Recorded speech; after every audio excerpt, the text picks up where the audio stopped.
প্রিয় বন্ধুরা, আমি যেখানে রেল আন্ডারপাস, যেখান থেকে রেল লাইনটা পেরিয়ে গেছে, আমি সেখান থেকে শুরু করে ঢাকা র্যাম্পের দিকে বা সিরাজগঞ্জের দিকে আমি আস্তে আস্তে হেঁটে হেঁটে বা পূর্ব দিকে হেঁটে হেঁটে এগিয়ে যাচ্ছি। দেখুন, বাম তারটা একদম হয়ে গেছে, কিন্তু উপরে অ্যাসফল্টটা করা হয়নি। এটা করা হবে না, এখন আরো কিছুদিন পর করতে হবে। কিন্তু ডান দিকে দেখুন, সম্পূর্ণটা হয়নি, কিছু গার্বেজ নিয়ে যাচ্ছে এবং সামনে 6টি গ্যাপ, মানে পিলারের 6টি গ্যাপ, আমি সেটা আপনাদেরকে দেখাচ্ছি। এই জায়গাটুকু এখনো হয়নি, কি কারণে এটা পরে করতেছে আমি এটা বুঝিনি। কোনো সমস্যা হয়েছিল নাকি কোনো ইঞ্জিনিয়ারিং কোনো চ্যালেঞ্জ ছিল এখানে, আমি সেটা বলতে পারবো না।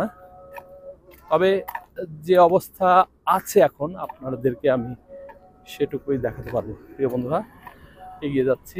আর এই ফ্লাইওভারটা দেখেন কি চমৎকার এবং প্রশস্ত।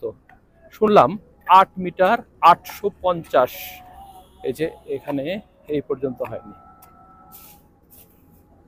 তার মানে দুইটা মিলে 16, 17, 17.5 মিটার প্রশস্ত। অন্যান্যটা 7, 7.5, কোথাও 8, এখানে 8.50, সরি 8 মিটার 850। দেখুন,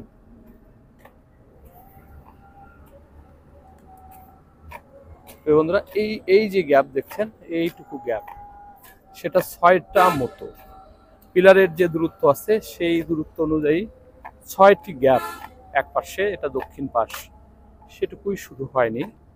এটুকু হয়ে গেলে এবং দক্ষিণ পাশের রেলিং যেটা সম্পূর্ণভাবে করতে হবে না, একটু একটু উপরে করতে হবে। দেখুন,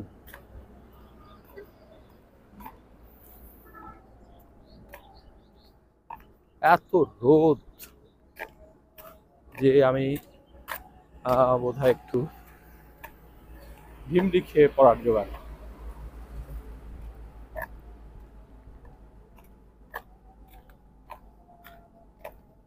বন্ধুরা, আরো অনেক দূর, আমি আপনাদেরকে আর দেখাবো না। একদম সামনে হেঁটে গিয়ে আপনাদেরকে ওই র্যাম্পটাটুকু দেখাবো, তারপরে ভিডিওটা শেষ করে দেব। দেখুন, এক্সপেনশন জয়েন্ট দিয়েছে, কিন্তু দুই পাশে একটু গ্যাপ আছে, গাড়ি একটু ঝাঁকুনি হবে।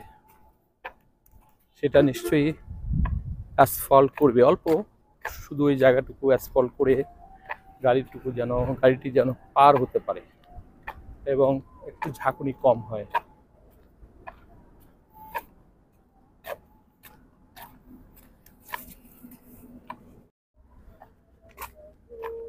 প্রিয় বন্ধুরা, আমি ঝাওল ফ্লাইওভারের পূর্ব দিকে ঢাকা র্যাম্পে দাঁড়িয়ে আছি। দেখুন, দুই পাশটা কমপ্লিট হয়েছে, কিন্তু এই পাশটা বন্ধ করে রেখেছে। এটা দক্ষিণ পাশ আর এটা উত্তর পাশ। তার মানে এটা চালু হবে আগামী 20 তারিখে। 20 তারিখ থেকে শুরু হবে চালু।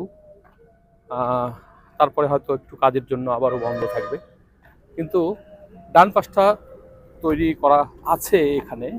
এটা আগামী ঈদুল আজহায় এটা ছেড়ে দেওয়া হবে, সেই প্রস্তুতি চলছে। প্রিয় বন্ধুরা, আমি আপনাদেরকে ঘুরে ঘুরে এই ঝাওল আন্ডারপাস বা ঝাওল ফ্লাইওভারের অনেকখানি দেখালাম। যদি ভালো লাগে তাহলে অবশ্যই লাইক, কমেন্ট, শেয়ার এবং সাবস্ক্রাইব করতে একদম ভুলবেন না। সকলে ভালো থাকবেন।